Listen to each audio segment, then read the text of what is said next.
Olá, vamos dar continuidade ao nosso assunto. Vamos continuar de onde nós paramos e vamos falar hoje sobre um procedimento específico da UTI, porém não é de atribuição da enfermagem. É um procedimento de atribuição do intensivista, do médico, para intubar o paciente.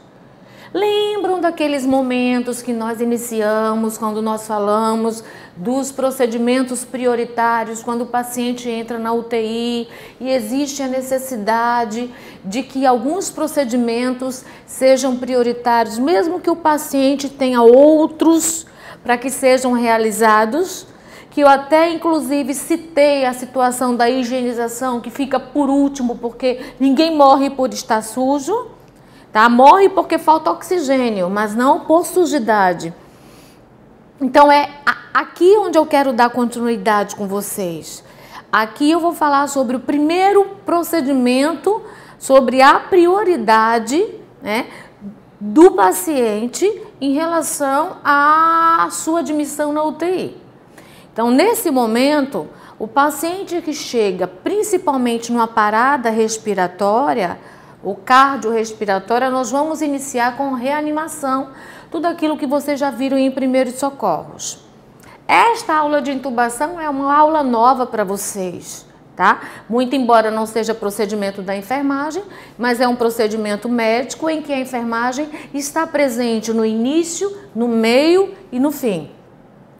A enfermagem se encontra no início no preparo da bandeja, onde nós vamos estar cientes de que esta bandeja precisa estar preparada por 24 horas, até porque eu não sei qual o momento que esse paciente vai chegar na UTI. Eu não sei se é uma criança, se é um jovem, se é um adulto, se é um idoso, né? Qual é o número do tubo que vai ser utilizado para intubar, entendeu? Então, eu preciso que tudo isso esteja pronto, porque os pacientes, grande maioria das vezes, quando entram na UTI, entram sem serem comunicados, porque não dá tempo. Aí, o que nós vamos precisar fazer? Primeira coisa que a enfermagem vai fazer, por isso que eu digo que ela está presente em todos os momentos. Primeira coisa é deixar a bandeja preparada, né? Aí, essa bandeja vai constar do tubo, claro, né? Eu não gosto de chamar tubo orotraqueal porque ele também pode ser introduzido por via nasal. Então, ele pode ser tubo nasotraqueal como tubo orotraqueal. Então, eu, Jucirene, costumo chamar de tubo traqueal, ok? Então, tubo traqueal de todos os números, até porque eu não sei qual o tipo de paciente, qual a estrutura física dele que vai dar entrada na UTI. Eu preciso ter um laringoscópio, que é aquele material que nós utilizamos para poder visualizar a orofaringe, né? Para poder, então, a gente conseguir passar pela glote com o tubo. Eu preciso também de um ambu, que vai ser utilizado antes da intubação, por conta da oxigenação que esse paciente vai ser, caso ele esteja consciente ainda, ele vai ser sedado. Porque ele acordado, nem ninguém consegue deixar que um tubo passe pela sua glote conscientemente. Então, ele vai ser sedado para poder, então, iniciarmos a intubação. Nessa sedação, a sedação tem a função de deprimir o sistema nervoso central e fazer com que a musculatura torácica não trabalhe. Então, ele não faz a expansão e relaxamento do tórax. Aí, o que nós vamos precisar? Usar o laringoscópio, usar o ambu, tá? Que é o ventilador artificial, para ventilarmos esse paciente até o momento em que ele esteja preparado para a intubação. A luva estéril, que é um procedimento asséptico, esse tubo aqui, que eu já falei que precisa estar na bandeja de todos os números, por conta da gente não saber quem vai chegar, ele é estéril, ele vem dentro de um pacote esterilizado a óxido de etileno, tá? Então, é importante que tenha uma luva estéril. A seringa para a gente encher o CAF, no final de tudo, nós vamos inflar este CAF. Esse aqui é o CAF, tá? Este daqui que fica lá dentro, junto à traqueia, é o balonete. Então, nós vamos fazer esse movimento, tá certo? E vamos fazer com que haja uma fixação do tubo nas paredes da traqueia. No momento da extubação, é só esvaziar e retirar o tubo. Mas esse é um outro momento que nós vamos conversar depois. Preciso de um coxim para poder hiperestender o pescoço desse paciente, né, a região cervical, para que a gente visualize melhor as vias aéreas, tá certo?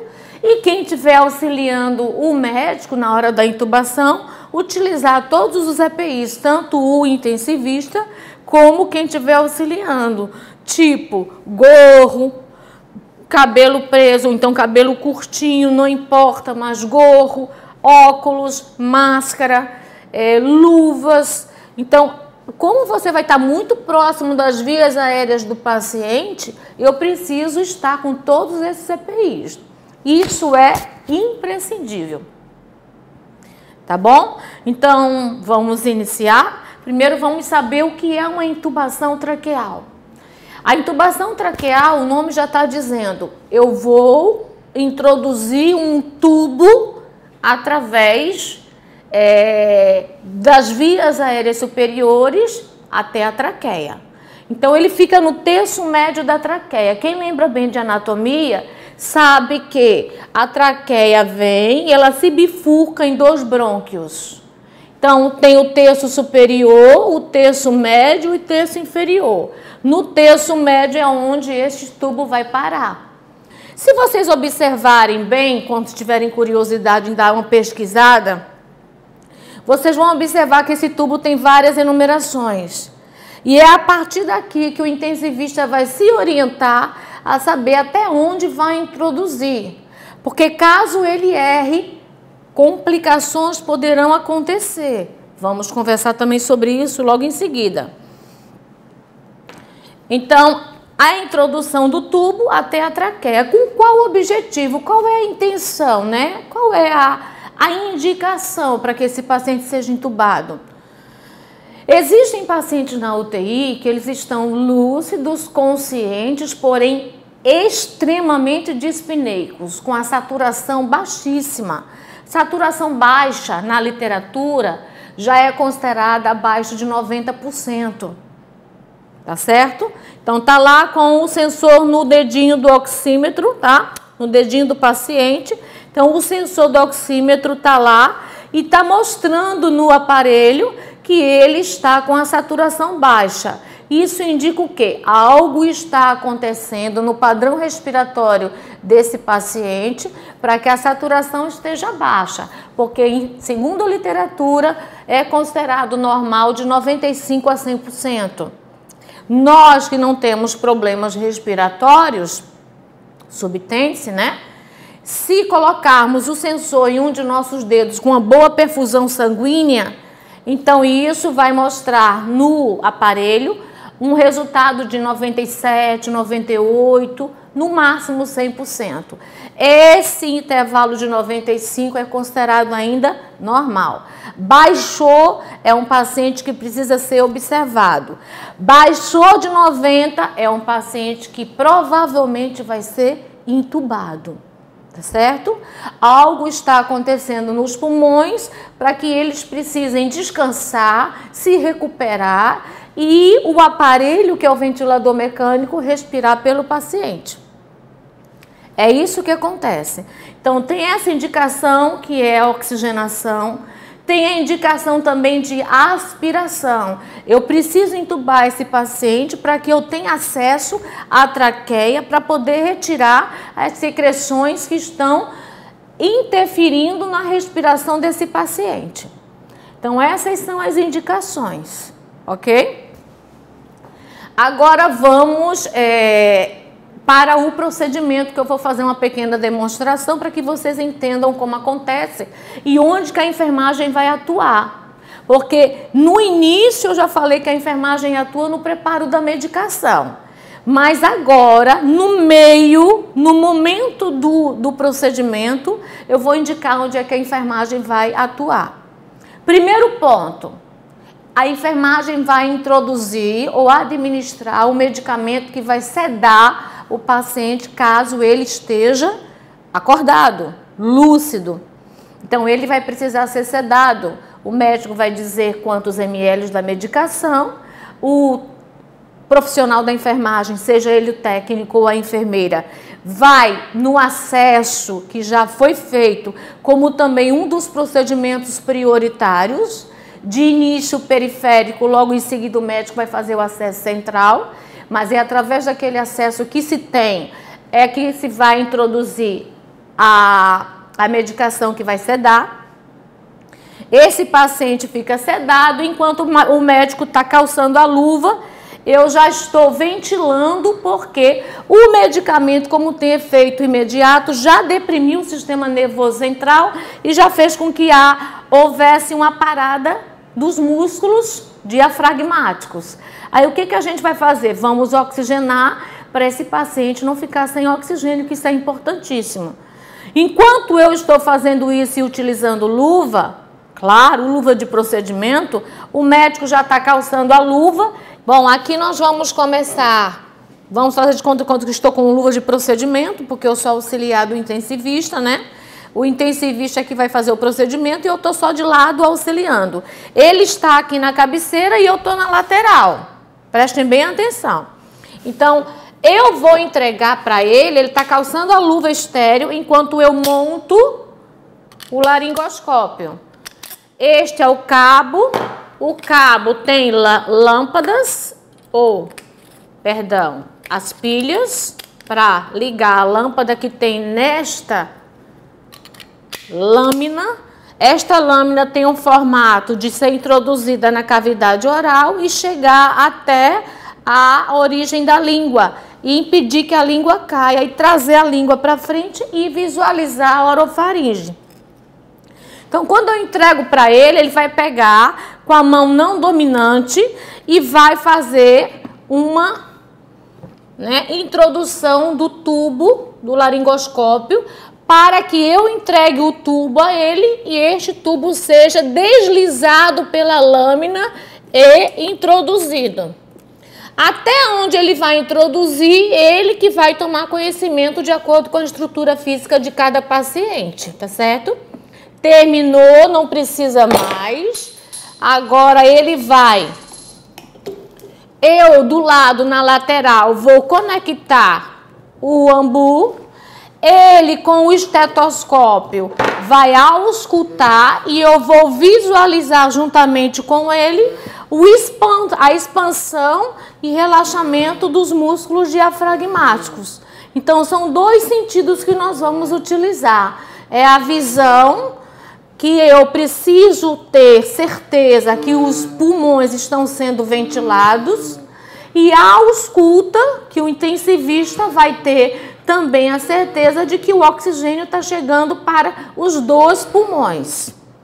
Bem, depois desta certeza, como tudo saiu normal, nós vamos conectar o ventilador mecânico. Isso aqui é um improviso, viu, gente? Vamos conectar o ventilador mecânico. A pessoa que está auxiliando vai encher o CAF, certo? Depois que encher o CAF, ela vai fixar. Isso tudo é função da enfermagem. O médico já não está mais presente nesse momento. Ele pode estar programando os parâmetros do ventilador mecânico. Essa fixação daqui, ela vem juntamente com o tubo orotraqueal, tá certo? E a gente é que vai fazer uma fixação para poder, então, juntamente com o balonete que está fixado lá no terço médio da traqueia, fazer com que esse tubo ele tenha mais dificuldade em ser retirado. Porque em qualquer movimento brusco que a gente fizer com esse paciente, mesmo com o balonete cheio e com a fixação presa, pode acontecer do tubo sair. Quando ele sai causando lesão em todo o caminho por onde ele passar. Então, a gente tem que tomar bastante cuidado com isso. O paciente entubado é mobilizado, ele é banhado, ele é higienizado, tudo é feito com ele, porém, com todo cuidado. Isso não é só cuidado com o tubo não, tá? É cuidado com a punção central, é cuidado com o dreno, é cuidado com a sonda do cateterismo vesical. Com tudo a gente tem que tomar cuidado. É um paciente que a gente tem que ter mais cuidado, um cuidado dobrado em relação aos outros pacientes. Ok? Utilizamos também nesse procedimento, principalmente porque existe a necessidade que a gente vai fazer higiene oral, a gente vai aspirar esse paciente por conta de secreção. Essa secreção se forma de uma forma natural, porque você tem presença de um corpo estranho, então o organismo vai começar a produzir essa secreção e fica toda na orofaringe. Né? Depois, esse paciente, por conta da imobilidade, pode começar a acumular secreção nos pulmões. Mais um motivo para a gente aspirar até a traqueia, porque da traqueia a gente não passa. Aí a gente pode usar a cânula de Guedel. A cânula de Guedel é essa daqui, com certeza vocês já conhecem, porque isso aqui é mostrado nas aulas de primeiros socorros.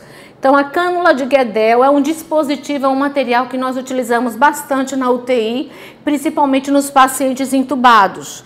Por quê? Porque eles evitam que esse paciente morda, porque a partir do momento que você começa a mexer na cavidade oral dele, surge um estímulo e o cérebro manda uma resposta da mordedura. Então, se você não tiver o auxílio da cânula de Guedel, esse paciente poderá começar a morder seus dedos, a espátula ou qualquer outro material que você esteja utilizando para poder fazer o uso desse material para o procedimento na cavidade oral. Então, eu introduzo desse jeito, aqui no boneco infelizmente não entra, eu o introduzo desse jeito, quando essa extremidade tocar no palato, tá certo? No céu da boca, aí eu vou e viro. Aqui ele vai estar posicionado, acompanhando a posição da língua, segurando a língua para que a língua não caia, já que esse paciente está sedado e toda a musculatura fica flácida, né? Ela fica relaxada, então a tendência é a língua cair. Para a língua não cair, a cânula vai e segura. Ela também tem esse orifício onde você poderá introduzir uma sonda e aspirar a orofaringe. E também ela auxilia na oxigenação, caso o paciente não esteja entubado, esteja só em coma, aí eu uso a cânula de Guedel sozinha, ok? Esse slide daqui, eu trouxe ele de uma forma proposital. Observem que é um paciente que está inconsciente, já foi sedado, já foi entubado. A fixação dele aqui é muito melhor do que a que eu mostrei aí, né? Porque evita lesões na face do nosso paciente. Aqui é o tubo e tem os circuitos que eu improvisei aqui, mostrando que ele vai ser conectado a um ventilador mecânico, onde o médico vai fazer os parâmetros dele em relação à frequência, volume, pressão e etc. Não é você que vai mexer. Agora, o porquê eu falei proposital? Falei porque o profissional não pode trabalhar dessa forma quando você trabalha com vias aéreas ou então com procedimentos invasivos onde você corre um grande risco de se contaminar. Aqui, por exemplo, o profissional deveria estar com uma luva de procedimento, não precisa ser estéril porque ela não está trabalhando com a parte interna do tubo, está trabalhando com a parte externa. Então, é necessário uma luva de procedimento e ela não poderia estar também usando adornos. Relógio tem na UTI. Se você quiser saber do horário, é só olhar para o posto de enfermagem, tem o relógio lá bem grande para você tomar conhecimento do que você está fazendo, tá certo? Em relação à verificação de sinais vitais ou qualquer outro procedimento. Então, tá errado. Por que eu trouxe? Para que vocês tomem bastante cuidado com os vídeos, com o que vocês procuram, com o que vocês veem, com o que vocês estudam, vamos dizer assim, pela internet. Existem alguns que são perfeitos e outros que nós não podemos contar com eles. porque tá na cara que são procedimentos errados, tá certo? Então prestem bastante atenção e sejam críticos. A partir do momento que nós começamos a trabalhar numa área de saúde, a gente começa a ter conhecimentos que nós não tínhamos antes. E é natural que você entre em qualquer local, qualquer instituição de saúde e você passe a ser crítico. Isso não está errado não, isso está certo. Você precisa saber criticar, né? Observar, ter com o conhecimento que você tem e saber que aquilo ali não está correto e buscar o acerto, certo? Mas vamos para as possíveis complicações que podem acontecer com esse nosso paciente. Até agora o que eu mostrei aqui para vocês em relação à intubação, aqui foi orotraqueal, eu mostrei como se tudo tivesse acontecido de uma forma correta. Vamos para as possíveis complicações, tá certo? Esse coxim já não existe. Vou deixar ele aí, vou deixar esse coxim aí, tá certo? E vou fazer de conta que o médico, quando intubou, ele intubou introduzindo demais o tubo. Então, o tubo ele foi parar aqui perto da origem do CAF. Quanto mais, acompanhe meu raciocínio, quanto mais o tubo é introduzido, mais você vai descendo pela traqueia. Concordam comigo? Porque a traqueia, ela é um tubo em que se bifurca nos brônquios. Então, quanto mais você introduz, mais você vai descendo e, obviamente, esse tubo daqui, quando ele é introduzido, um dos brônquios ele vai escolher de acordo com a posição que ele foi introduzido. Então, se ele foi só para o brônquio direito, obviamente, se não for feito o teste de uma forma correta, todo o oxigênio que entrar por aqui vai 100% para um pulmão só. E este único pulmão vai receber tudo que deveria ser dividido para os dois. Aí o que acontece com os alvéolos, onde acontece a hematose, né, dentro dos pulmões? O que acontece com ele? Um procedimento chamado de barotrauma. O que é o barotrauma? O barotrauma é os 100% de oxigênio que está aqui em um pulmão só, estender tanto os alvéolos que os alvéolos se rompem. E quando os alvéolos se rompem, jamais vai haver uma regeneração para que aconteça novamente a hematose. Então, eu posso considerar que esse pulmão está perdido. Não se tem mais hematose nesse pulmão. Bom, aqui eu já sei o que está acontecendo. Agora, vamos para o lado de cá, o lado esquerdo, onde não está recebendo nada, porque o tubo foi todo para o lado direito. O pulmão esquerdo está esperando oxigênio e nada do oxigênio chegar. Tá? Então, aqui foi 100%, aqui 0%. O que vocês acham que vai acontecer com esses alvéolos daqui? Os do lado direito romperam de tanto receber oxigênio. E os daqui vão colabar. O que cientificamente nós chamamos de atelectasia. A atelectasia é o colabamento dos alvéolos. Então, eles colabados também não vão fazer troca gasosa por mais oxigênio que fosse chegar, mas não vai chegar. Qual a correção disso? No momento do teste, quando a gente observa que só um lado é oxigenado e o outro não, bastava o intensivista fazer só isso, ó. Só isso, mais nada. Faria o teste novamente, teria a certeza de que foi corrigido, né, o problema, a complicação causada, que nós chamamos de intubação seletiva, porque sem perceber, eu estou aqui do lado de fora, eu não culpo também ele não. Mas na hora do teste precisa ser visto isso, tá? Então, só isso precisa ser feito. E tracionar. Fazer um novo teste, ter a certeza e daí então ver que está tudo legal, os dois pulmões estão sendo oxigenados, os dois lados estão simetricamente sendo oxigenados e aí ele conectar o ventilador mecânico e fazer os parâmetros dele. Acabou. A solução é só esta, mais nada. E existe outra complicação que nós chamamos de intubação esofágica. É quando a intubação é feita, ao invés de passar da glote para o sistema respiratório, passa pela glote e vai para o sistema digestivo. Se vocês lembram bem da anatomia, existe parede com parede. Aqui passa a traqueia, aqui passa o esôfago e em cima dos dois tem a glote, que é uma válvulazinha que abre e fecha para o sistema digestório ou para o sistema respiratório. Bem, se na hora da intubação o intensivista não tiver atenção, eu digo intensivista, gente, porque ele, dentro da UTI, é quem intuba o paciente. Então, eu tenho que falar que é um intensivista.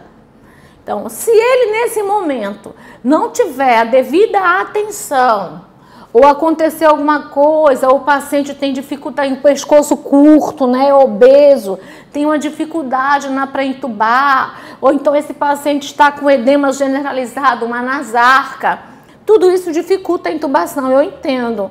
Mas você tem que ter a certeza de que você está passando pela glote e da glote vai para o sistema respiratório. Isso também não é difícil de você detectar.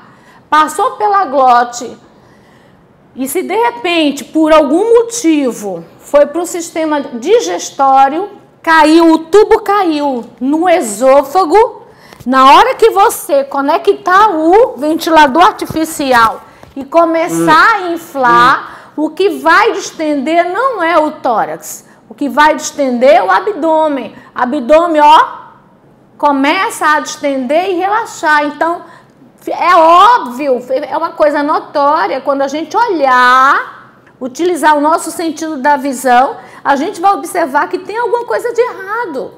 Auscultou os pulmões, não tem nada chegando lá.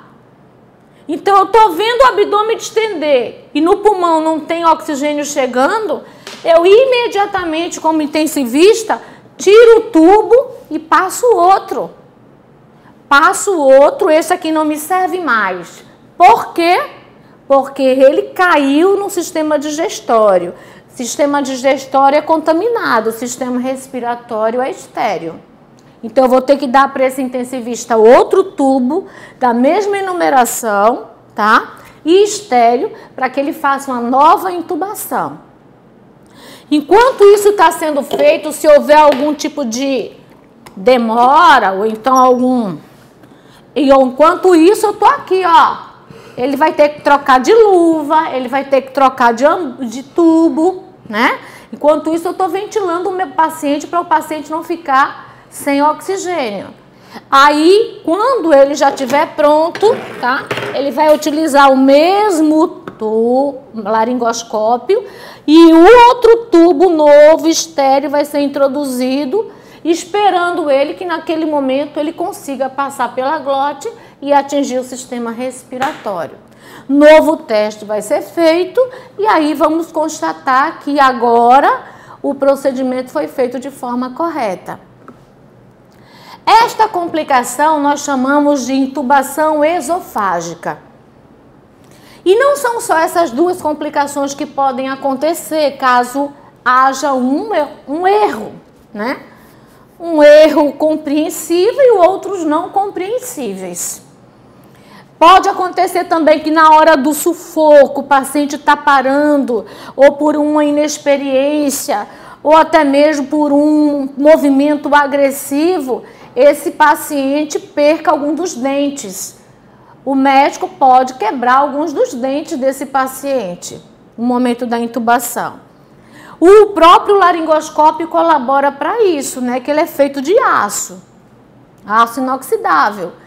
Então, pode acontecer também uma lesão da laringe, pode acontecer uma lesão da glote, de você ficar tentando e a glote vai edemaciando. Nesse momento vai ser necessário, quando acontecer dele edemaciar e não ter mais condições de intubar pela glote, vai haver uma traqueostomia de emergência, até que a glote volte à sua situação normal. Tá certo? Então, tudo isso é importante que vocês tenham conhecimento para que na hora, de repente, por que não, você dá alguma sugestão, dá algum palpite. Eu já dei vários. Eu já falei, doutor, o tórax não está expandindo. Doutor, quem está expandindo é o esôfago, o abdômen. Então, cabe a ele, depois da sua sugestão, aceitar ou não. Infelizmente, se ele não aceita, eu não tenho mais o que fazer. Eu tentei ajudar, né? Mas isso são experiências que você adquire no dia a dia. Então, quando você chega na UTI, você não vai chegar na UTI expert, sabendo e conhecendo tudo, não. Você vai adquirindo isso conforme os anos, tá? Isso tudo eu aprendi em 18 anos, não foi em uma semana. 18 anos de UTI, então não são 18 dias, tá certo? Então, essas complicações podem acontecer. Lembrem-se, não é só intubação seletiva, nem intubação esofágica. Tem a lesão de laringe, tem a lesão da faringe, tem a lesão da glote, tem quebra de dentes e etc. e tal. Essas são as mais comuns. Aí você me pergunta, e a enfermagem no final? Porque você disse que trabalha, ela trabalha, está junto do médico no início, no meio e no fim. Bom, no início com o preparo da bandeja, deixando ela prontinha lá para qualquer eventualidade. No meio, auxiliando ele no procedimento que nós consideramos um procedimento invasivo e que precisa de mais de uma pessoa para poder realizá-lo.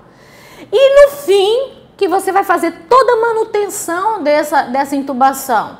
Você vai diariamente trocar a fixação desse tubo, você vai diariamente, ou quantas vezes forem necessárias, aspirar esse paciente, principalmente na ausência do fisioterapeuta. Você vai todos os dias fazer uma limpeza na cavidade oral desse paciente, já que esse paciente não está fazendo uma troca da saliva ou não está fazendo uma troca da flora bacteriana, como nós fazemos normalmente, sem a gente perceber, a gente deglute e a gente já está fazendo uma certa limpeza na nossa cavidade oral. Ué, mas você está falando de bactérias. Sim, mas são bactérias do meu organismo, são bactérias que convivem comigo, com você, com qualquer outra pessoa e não nos causam danos. Mas a gente, sem perceber, a gente está fazendo essa limpeza. E o paciente entubado, não, ele está lá, ó, paradão. Então você tem que pensar nisso. Isso vai levar à litose. Quando a família chegar na hora da visita, não precisa nem chegar perto que já vai sentir a litose e vai saber que a limpeza oral não está sendo feita. Então, é essa manutenção que a enfermagem precisa fazer no dia a dia, até o momento em que esse paciente não precisar mais ser entubado, não precisar mais da ventilação mecânica, quando os pulmões dele estiverem ok, por isso que ele é submetido a raio-x todos os dias, para que haja uma comparação e veja se os pulmões estão a ponto de trabalharem sozinhos. Aí o médico vai programar a extubação. Essa programação, nós vamos entrar num processo chamado de desmame. A gente primeiro vai fazer o desmame da sedação para ele ir acordando, para logo em seguida fazer o desmame do oxigênio, para ele precisando cada vez menos da ventilação mecânica. E lembre-se, ele só vai poder ser extubado, só posso retirar o tubo com ele acordado. Com ele sedado, jamais eu posso tirar o tubo. Essa retirada de tubo é feita por quem, professora? Pelo fisioterapeuta ou pelo intensivista. Mas nós vamos estar do lado, com a máscara de Venturi, que vocês devem conhecê-la, daquela oxigenação não invasiva. Esta aqui é invasiva.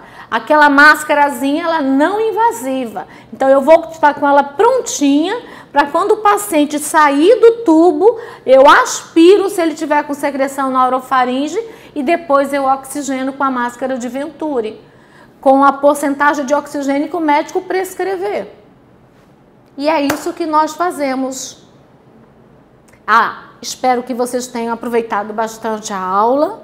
Espero que vocês pesquisem mais e mais, porque são tantas minúcias que a gente termina deixando de falar alguma coisa, mas eu acredito que eu tenha abrangido uma boa parcela uma grande parcela da aula sobre intubação traqueal. Até a próxima!